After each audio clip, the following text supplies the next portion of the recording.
हमने आज चेतावनी स्वरूप धरना प्रदर्शन किया है। अगर इस समय भी ये लोग हमारे को इस कार्य को पूर्ण नहीं करते तो आगामी 7 दिन या 10 दिन पश्चात हम लोग इस आंदोलन को उग्र रूप में लाएंगे और पूरे राजस्थान में फैलाएंगे। संविदा आयुर्वेद चिकित्सक एसोसिएशन राजस्थान के बैनर तले आयुर्वेद निदेशक के नाम सौंपा ज्ञापन। 10 वर्षों से संविदा पर कार्यरत आयुर्वेद चिकित्सकों ने नियमित करने की मांग। सोमवार को आयुर्वेद निदेशालय के बाहर संविदा आयुर्वेद चिकित्सक एसोसिएशन से संबंधित संविदा आयुर्वेद चिकित्सकों ने नारेबाजी करते हुए प्रदर्शन किया। इसके बाद आयुर्वेद विभाग के निदेशक को ज्ञापन सौंपा गया। डॉक्टर प्रेम नारायण शर्मा ने बताया कि आयुर्वेद विभाग द्वारा हाल ही में 597 आयुर्वेद चिकित्सकों की भर्ती की गई है, जिसमें 228 पद बैकलॉग के होने के कारण सामान्य और पिछड़ा वर्ग के लगभग 700 संविदा आयुर्वेद चिकित्सक नियमित होने से वंचित रह गए। राज्य सरकार के जन घोषणा पत्र की पालना में सभी संविदा कर्मियों को नियमित किया जाना अपेक्षित है। वर्तमान में आयुर्वेद विभाग में विभिन्न कैडर के करीब 745 चिकित्सकों के पद रिक्त चल रहे हैं।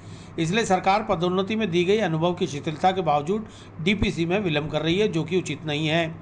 चिकित्सकों ने मांग की है कि इस विषय में तत्काल राहत प्रदान कर पिछले 10 वर्षों से कार्यरत संविदा चिकित्सकों को नियमित किया जाए। ये हम लोग संविदा आयुर्वेद चिकित्सक है जो एनआरएचएम में पिछले 8 से 10 वर्षों से काम कर रहे हैं और हमने यहाँ पे हमारे लिए कई बार नियमित होने की पुकार की, लेकिन सरकार ने चाहते हुए भी अधिकारियों ने उनकी लापरवाही से आज तक जो डीपीसी करनी थी वो डीपीसी नहीं कर पा रहे हैं। मुख्यमंत्री महोदय के अनुशंसा पर सीएस साहब ने डीपीसी की शिथिलता देते हुए जो कार्य आज के 3 माह पूर्ण कर दिया था, वो अभी तक वो इन लोगों ने अफसरों ने अपनी मनमर्जी के चलते हुए क्रियान्विति पूरी नहीं की है, जिससे जो रिक्त पद है वो नहीं भर पा रहे हैं। अभी वर्तमान में भर्ती प्रक्रिया जो चल रही है उसमें 745 पद और रिक्त है, तो हमारी प्रमुख रूप से मांग यही है कि इसी भर्ती प्रक्रिया में 745 जो रिक्त पद है उन पदों को भरा जाए।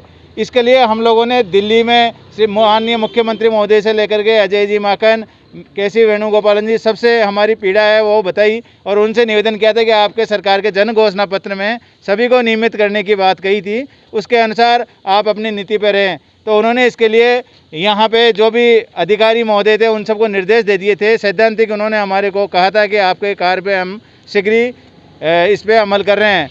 हम लोगों ने अगस्त में भी यहाँ पे इनको चेतावनी स्वरूप धरना प्रदर्शन किया था, तो इन्होंने कहा था हम शीघ्र ही इसको कर रहे हैं, लेकिन 2 माह पश्चात भी कार्य जो इनका था वहीं के वहीं पे अभी तक भी स्थिर पड़ा है। तो इसी के स्वरूप हमने आज चेतावनी स्वरूप धरना प्रदर्शन किया है। अगर इस समय भी ये लोग हमारे को इस कार्य को पूर्ण नहीं करते तो आगामी 7 दिन या 10 दिन पश्चात हम लोग इस आंदोलन को उग्र रूप में लाएंगे और पूरे राजस्थान में फैलाएंगे। और 1050 हम लोग अभी आयुर्वेद चिकित्सक के कॉन्ट्रैक्ट पे काम कर रहे हैं, जिसमें